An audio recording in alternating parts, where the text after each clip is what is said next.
साहब अर्ज कर रहे थे कि पुलिस के लोग वीडियो बना रहे, बहुत अच्छी बात है। सारे कानून और सारी पाबंदियां सिर्फ हमारे ऊपर लागू हैं। इसके अलावा न भाजपा पर कुछ लागू है, न बसपा पर कुछ लागू है और न कांग्रेस पर कुछ लागू। लेकिन अच्छा है कि ये पाबंदियां सिर्फ हमारे ऊपर लागू है। कम से कम समाजवादी पार्टी के लोगों से ये डर तो है। अब जो रेस में ही नहीं है उनसे कैसा डर।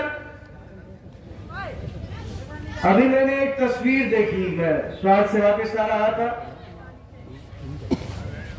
वो लोग जो अपने आप को सरकार कहलवाते थे कि सरकार आ रहा है,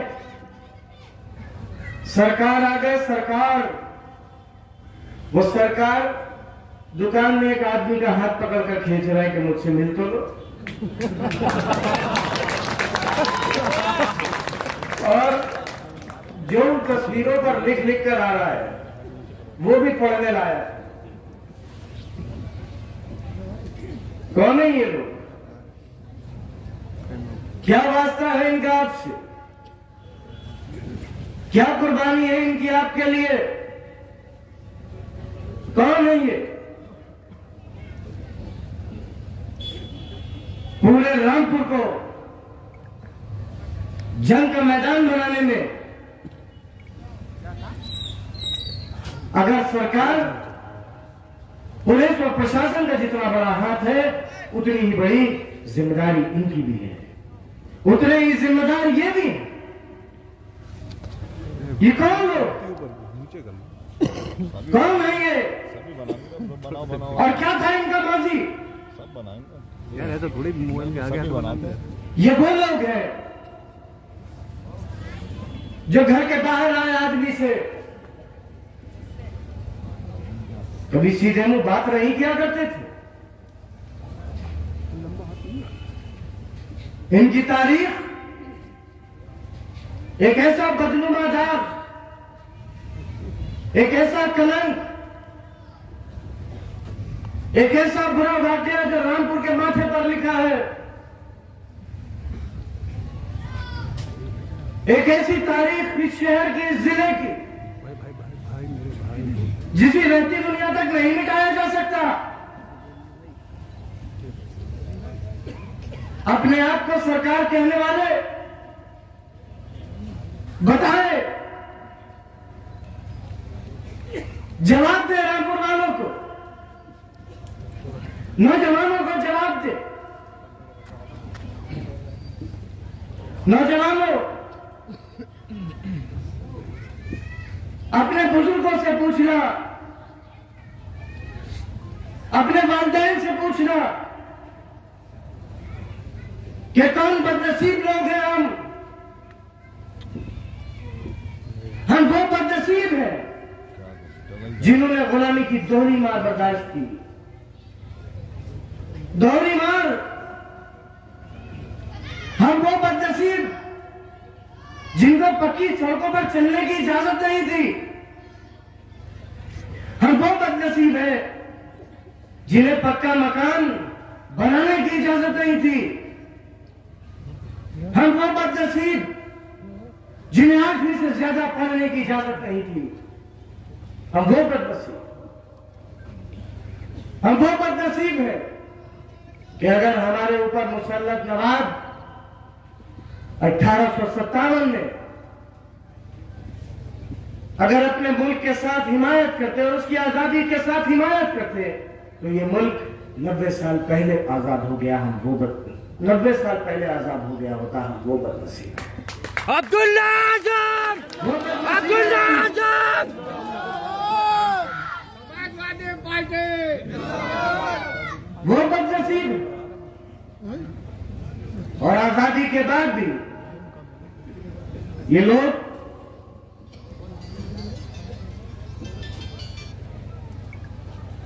सियासी तौर पर मुसल्लत रहे आपके ऊपर। सड़क नहीं बनवाई, कोई स्कूल नहीं बनवाया,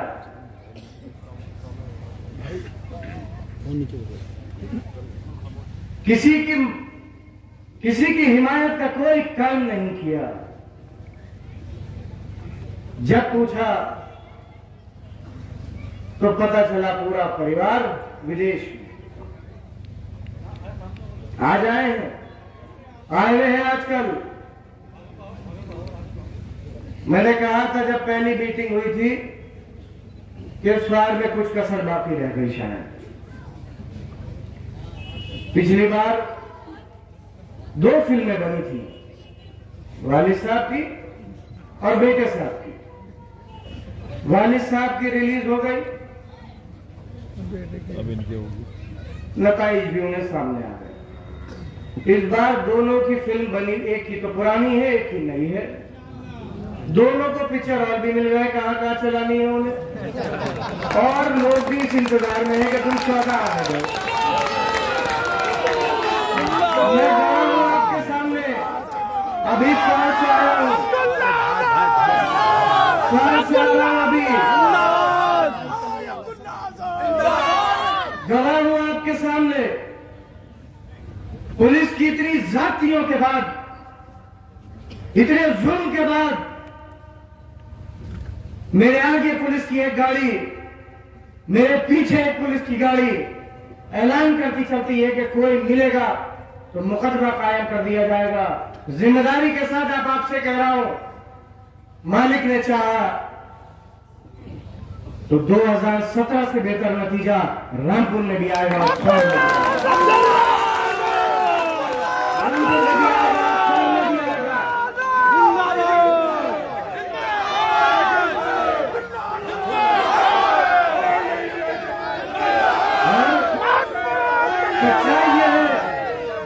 सच्चाई ये है कि बैठने के लिए घर नहीं मिल रहे। कोई शरीफ इंसान, कोई शरीफ अपने घर नहीं बुला रहा कि ये लोग अगर घर आएंगे तो दुनिया क्या सोचेगी हमारे बारे में। फिर भी कुछ लोग हैं, यहां भी है, हर जगह है।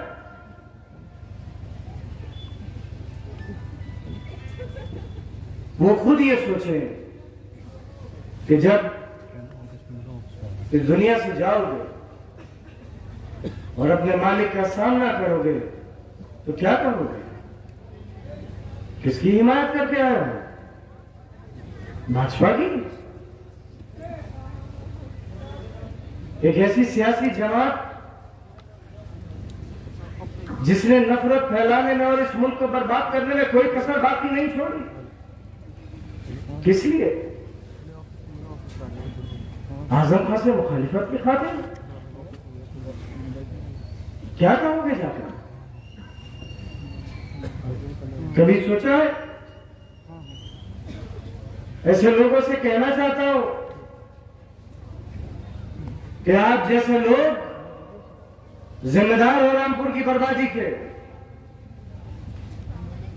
आप जैसे लोग ज्यादा जिम्मेदार हैं बेकसूर और बेगुनाह लोगों को जेलों में घुसवाने के। जिम्मेदार हैं आप जैसे लोग उस बेगुनाह नौजवान की जान के, जो नौजवान एनआरसी के हुए वाकये में जिसकी मौत हुई, जिम्मेदार हो तुम। जिम्मेदार है तुम्हारे जैसे लोग, उसके बाप और उसके भाई, जिसका बेटा मरा, जिसका भाई मरा, वो उसी मुकदमे में मुलजिम है। जिम्मेदार हैं जैसे लोग। ऐलान करो आज। मैं तो नालापाड़ के लोगों से कहना चाहता हूं, हमेशा से कहा जाता है कि बहादुरों का मोहल्ला है और आ जाए अगर किसी बात पर तो अपनी बात मनवा कर मानते हैं। कि ऐसे लोग जो तुम्हारी शहर की बर्बादी के जिम्मेदार हैं, ऐसे लोग जो तुम्हारे अपनों की बर्बादी के जिम्मेदार हैं, इससे हर तरीके का रिश्ता खत्म करोगे, इनको अपनी खुशी और गम में बनाना खत्म करोगे, इनकी गमी में तो जाना लेकिन इनकी खुशी में जाना खत्म करोगे। ये तुम्हारे साथियों की बर्बादी के जिम्मेदार है, ये तुम्हारे अपने कभी नहीं हो सकते।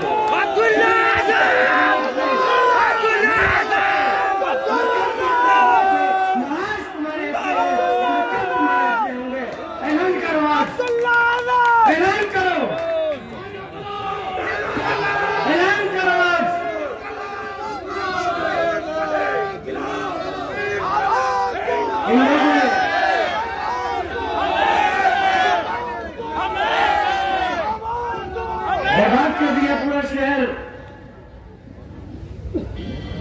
बर्बाद कर दिया।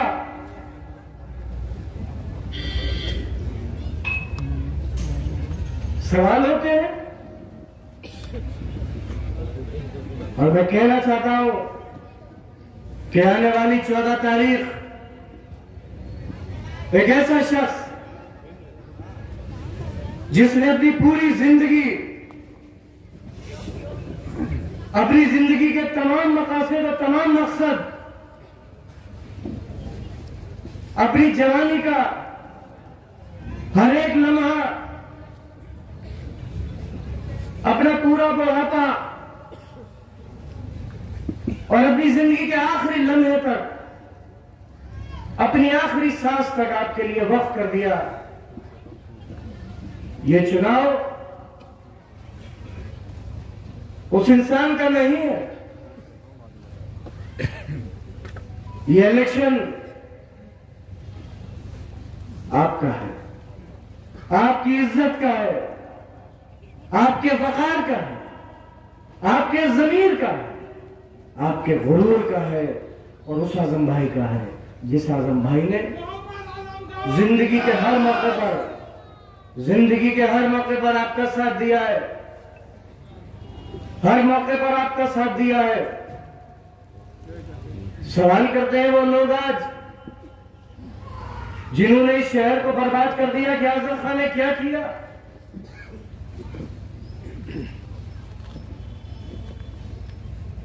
क्या किया आजम खान ने? भारतीय जनता पार्टी के लोग कि आजम खान का तो आतंक था, आतंक, माफिया, क्या कहने, क्या कहने आपके, क्या कहने आपके? ये जवाब नहीं दोगे कि इस पूरे जिले में, इस पूरे शहर में, हर गली में, हर चौराहे पर अगर किसी एक शख्स के नाम का पत्थर दिखता है तो उसका नाम आजम खान।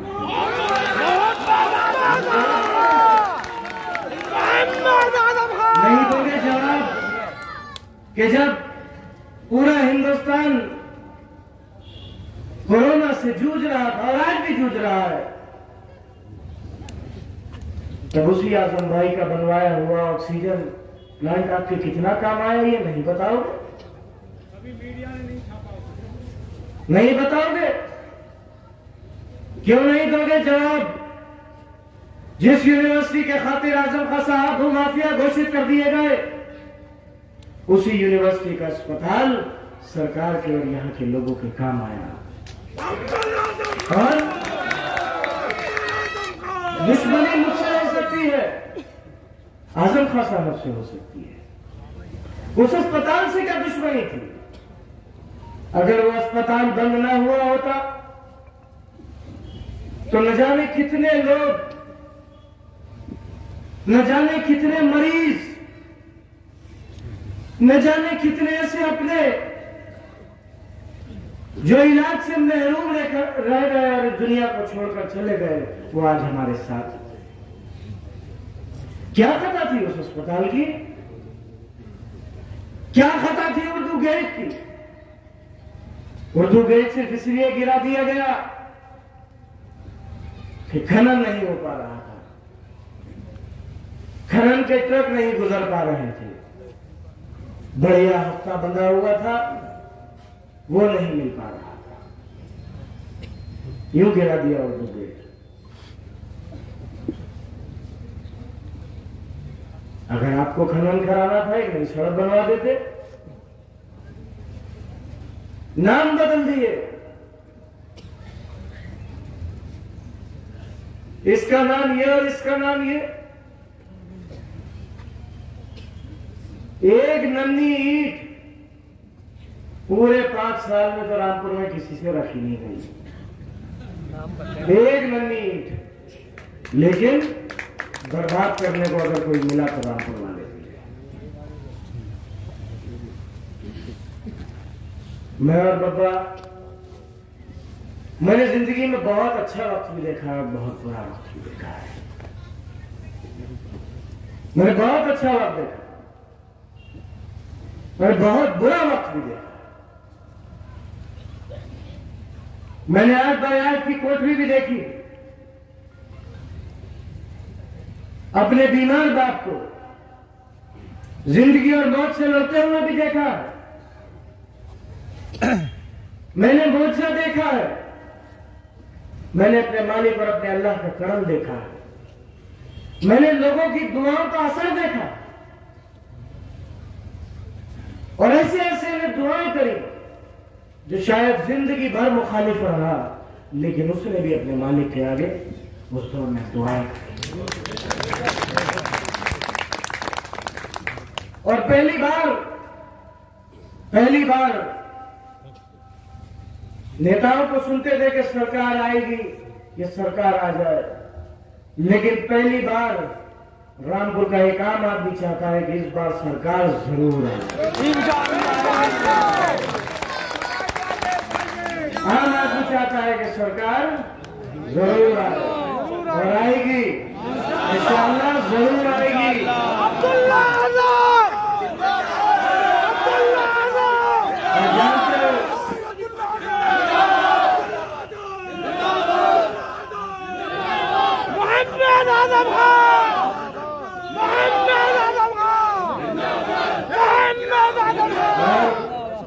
आप जानते हो जो शख्स आपके बीच या आपके साथ चुनाव या आपके खातिर चुनाव में खड़ा हुआ है, उसके लिए कभी वसीम बरेली साहब ने एक शेर पढ़ा था कि खुद को मनवाने का हुनर मुझे आता है, खुद को मनवाने का हुनर मुझे आता है, मैं वो खतरा हूँ समंदर भी जिसके घर आता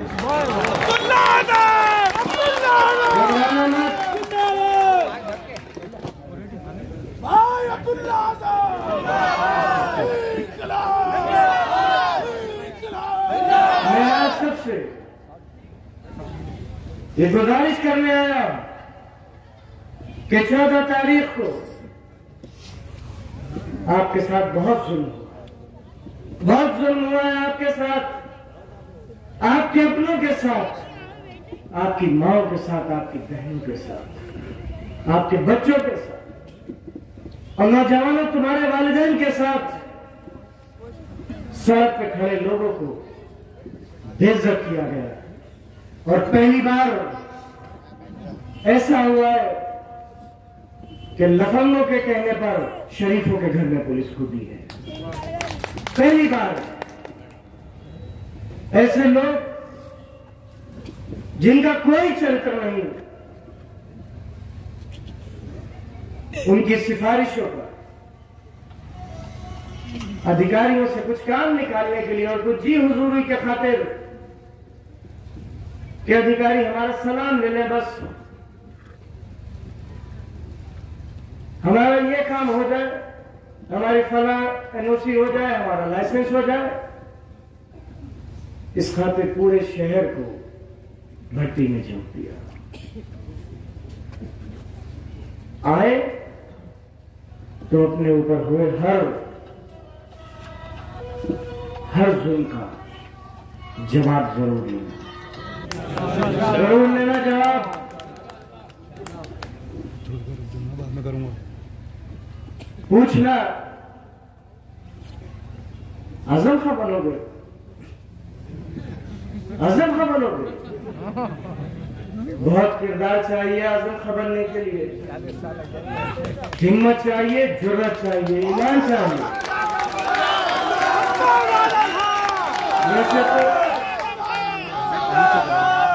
वैसे तो 100 साल लगेंगे आजम खां बनने में, लेकिन तुम जैसे अगर 100 बार भी दोबारा पैदा हो जाए तो आजम खां हो सकते।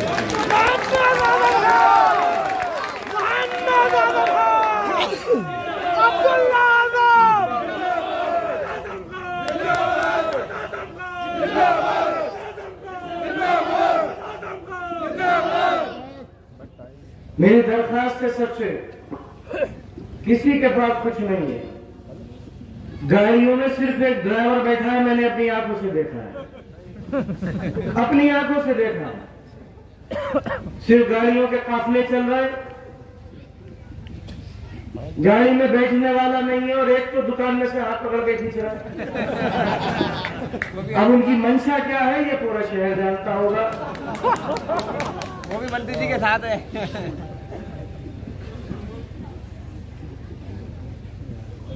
जो गुल्लक खाली होती है वो खनकती ज्यादा है, कभी बड़ी गुल्लक नहीं खनकेगी। ये 8-10 दिन है, खनक लेने दो इन्हें। जब 10 मार्च को इनकी गुल्लक खुलेगी इंशाअल्लाह, इन्हें सबको कर लेने दो। अगर ये आपको वर्गलाएं, आपसे लड़ना चाहे तो लड़ना मत, क्योंकि अगर आपने कोई भी ऐसी बात करी जिससे किसी बेगुनाह इंसान को, किसी बेगुनाह नौजवान को, किसी बेगुनाह नौजवान को किसी गलत मुकदमे में पकड़कर जेल भेज दिया गया, तो शायद तकलीफ आपको और मुझे नहीं, वो शख्स जिसने अपनी जिंदगी के 40 और 50 साल दिए हमें और आपको, उसको उस 8x8 की कोठरी में बहुत तकलीफ होगी। लेकिन 14 तारीख को अपना सारा गुस्सा,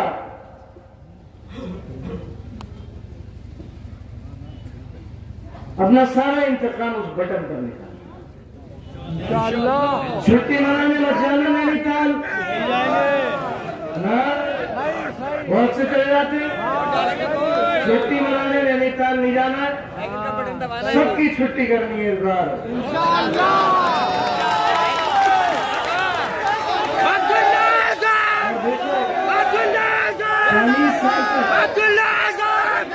40 साल पहले उस शख्स ने आपसे एक वायदा किया था कि रामपुर वालों, मैं तुम्हें सोने और चांदी के कंगन तो नहीं दे सकता, लेकिन मैं तुम्हारे माथे से गुलामी की हर निशानी को मिटा कर रख दूंगा। और मैं आज आपसे वादा करता हूँ कि इंशाअल्लाह जब तक जिंदगी रहेगी आपको अपने सांसद और विधायक की वजह से कभी